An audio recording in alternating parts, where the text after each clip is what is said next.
Hospitals may face difficulties during coronavirus pandemic, experts say. As the coronavirus pandemic spreads throughout the United States, some health experts are warning that hospitals are not prepared to manage the anticipated number of patients if there is a large spike in severe cases. If we have a large spike of cases, no, American hospitals are not going to be able to handle it, said Dr. Ashish Jha, the director of the Harvard Global Health Institute. It's unclear exactly how many people might need to be hospitalized, but doctors are trying to figure that out as healthcare systems prepare for what could be a large influx of patients. Doing the math, CNN obtained one estimate presented to the American Hospital Association by Dr. James Lawler at the University of Nebraska Medical Center on March 5, predicting that over the next 2 months, 4.8 million patients will be admitted to hospital because of coronavirus, including 1.9 million stays in the intensive care unit. This estimation is just that, an estimation, Lawler said in an emailed statement.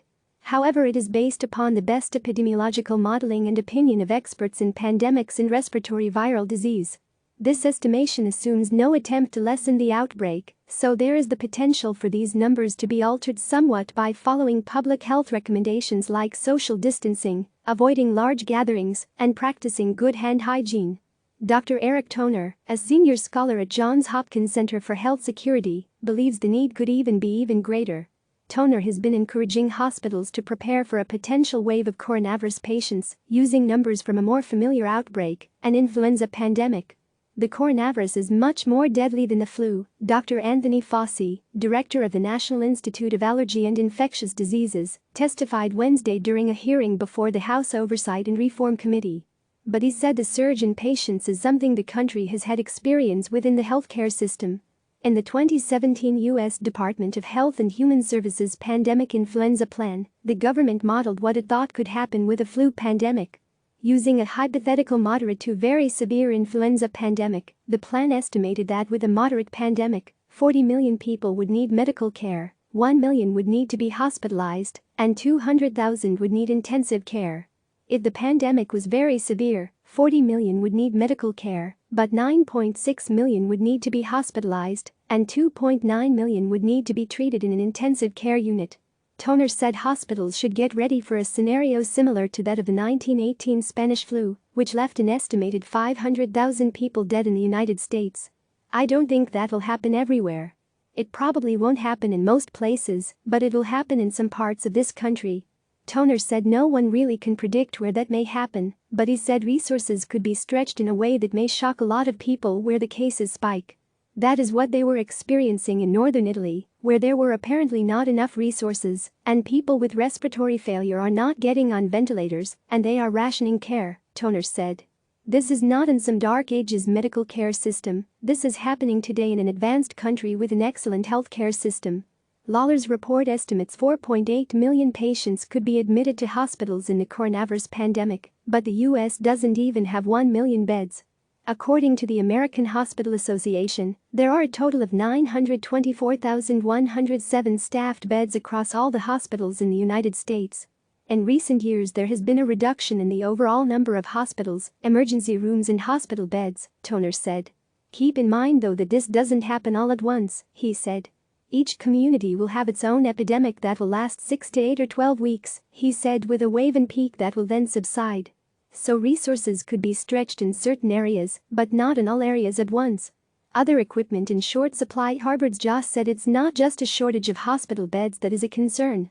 It's the additional equipment that medical staff need to protect themselves and others from contracting the coronavirus.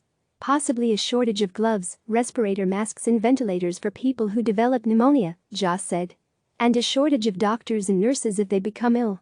Jha said if we do flatten the curve and can keep the virus from spreading quickly, then hospitals will be okay.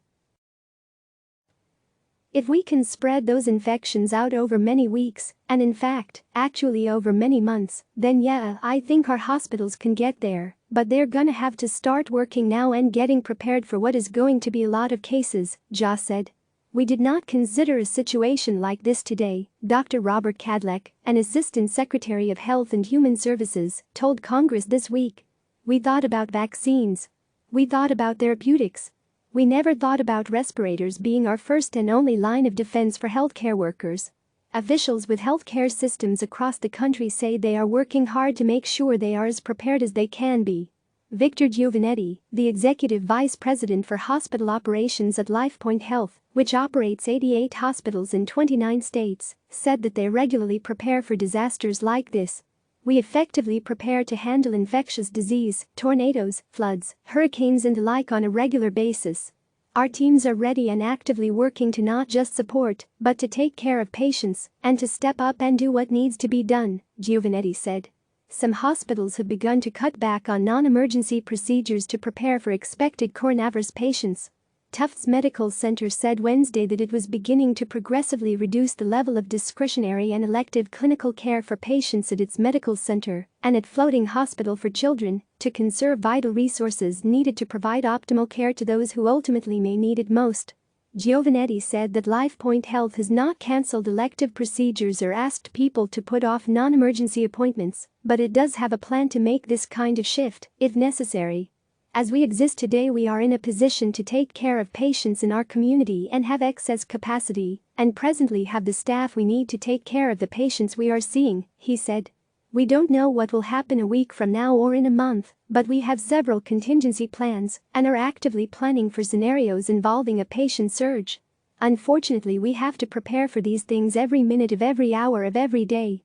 Dallas-based Tenet Healthcare runs 65 hospitals and 475 outpatient centers and said that it has made preparations to both handle the expected surge in patients and to treat patients with other acute and life-threatening conditions. Our immediate priority will be to assess and prioritize patients, as we always do, focused on providing immediate care, as needed, said an emailed statement from a Tenet Healthcare spokesperson.